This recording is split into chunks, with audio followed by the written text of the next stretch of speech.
Hey squad, it's Brandon from the Bantu Sun. Thanks so much for joining me today. So I wanted to get on and just talk a little, chop it up. Things are getting pretty intense on the East Asian realm.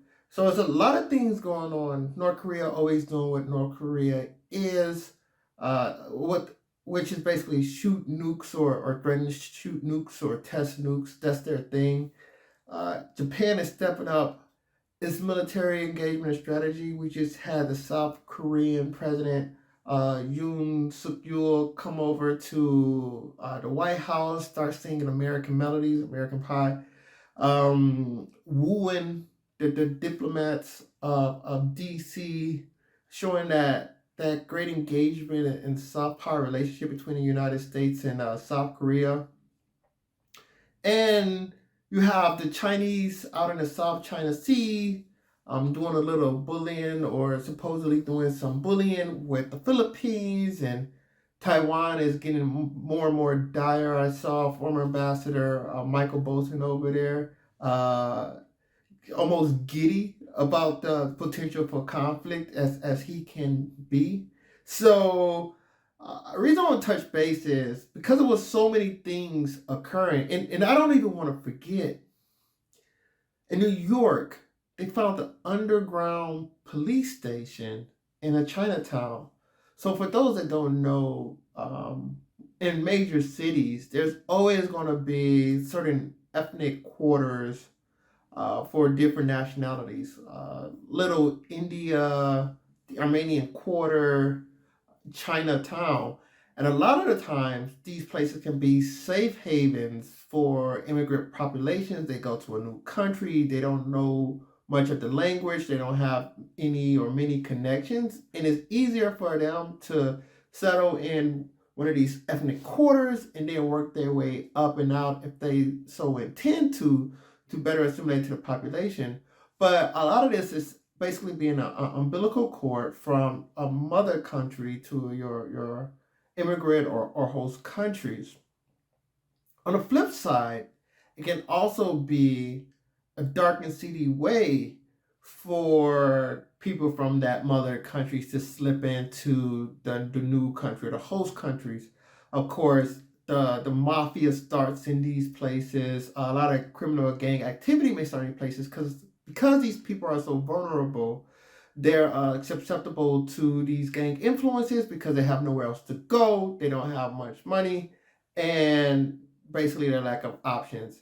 So, because of this, it really puts a little a veil on these areas. It's questionable how much the host country actually is involved in these regions. And come to find out, the Chinese supposedly, of course, the Chinese haven't fully said this, but supposedly they're operating underground police stations to monitor activities of Chinese people that are not even in China. They're in that host countries, which really is revolutionary if you think about it, because it's almost a concept of I don't care what your passport say, what your immigration status is. If you're from here, you're ours. If your family here, you're ours. It's almost an onus, like the country owns the person. Instead of that person owning themselves, being who they want to be, achieving what they want, identifying as they want in this world,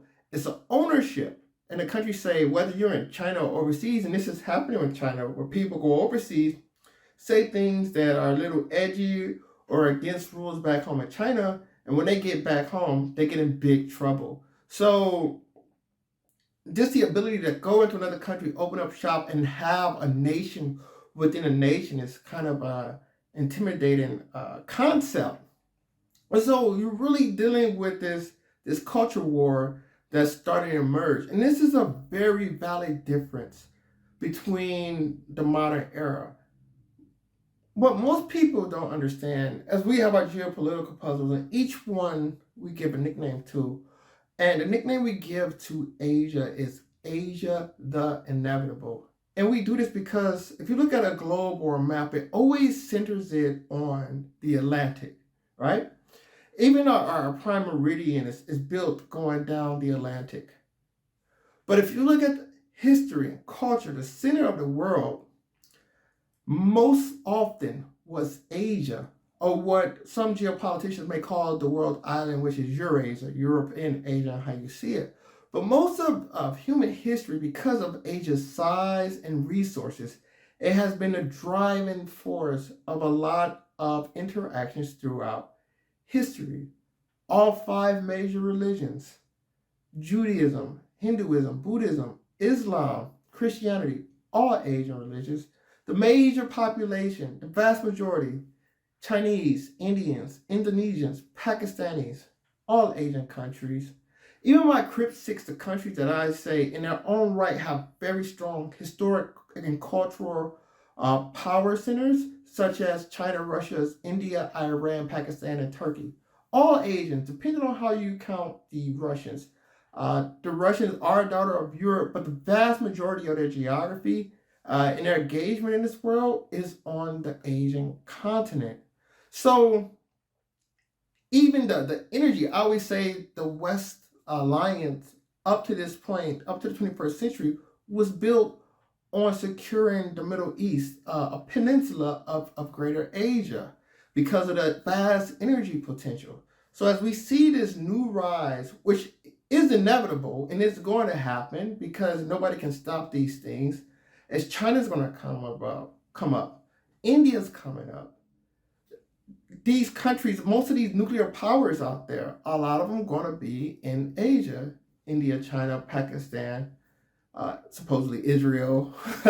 So you look at these inevitable results, and that's why the West is taking all these precautions. This is why America, I think, is why America is so aggressive in Central and Eastern Europe, is they're trying to secure their flank.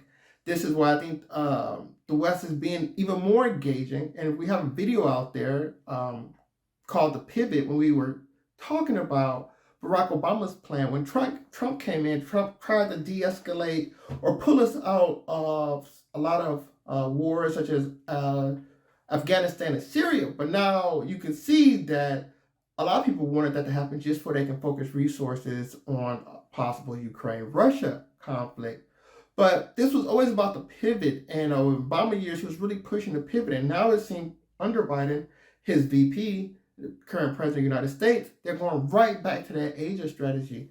I even heard in the news that it was possible that Biden's about to visit PNG. PNG, Papua New Guinea, in the Oceania region right above Australia. So I thought that was really interesting. And this shows to me that this is a full throttle Asian strategy, because these islands, their relevancy, because of their size and them being pretty much outside of the center, on the outliers of the very southern reaches of the planet, far away from the United States, usually kept in the Australian territory. Like, presidents of the United States are really paying them a big deal now. And you're going to start hearing names like Samoa, Caledonia, New Caledonia, PNG start popping up in the news. And how do you do this? And the relationships with the United States, continued engagement with Japan, South Korea, Philippines. I think this is going to be America's primary strategy. Set the line in the water with those island realms outside of China, dealing with South China Sea, Taiwan, 20 million people. Their state's bigger than Taiwan. But what is America trying to do? They're trying to get a vested interest and alliance there just to build another front in order to engage with China. And I think China naturally growing and demanding, because this is how they operate. This is how the Chinese, I think, see the world. I think their might is right culture, because they've always been the Middle Kingdom. And I really don't get a sense of this great energy of humility, this great humility coming out of China. I get this feeling of, wait, you'll see energy coming out of China. And I think they see their country as a certain way in this world, and they're going to do what it takes to assert that vision. And then you got the West again with this Indo-Pacific strategy. All my life, I never heard this term. In the last 2 to 3 years, it's the only term people are saying. No, I'll go back farther. I'll go back to Obama.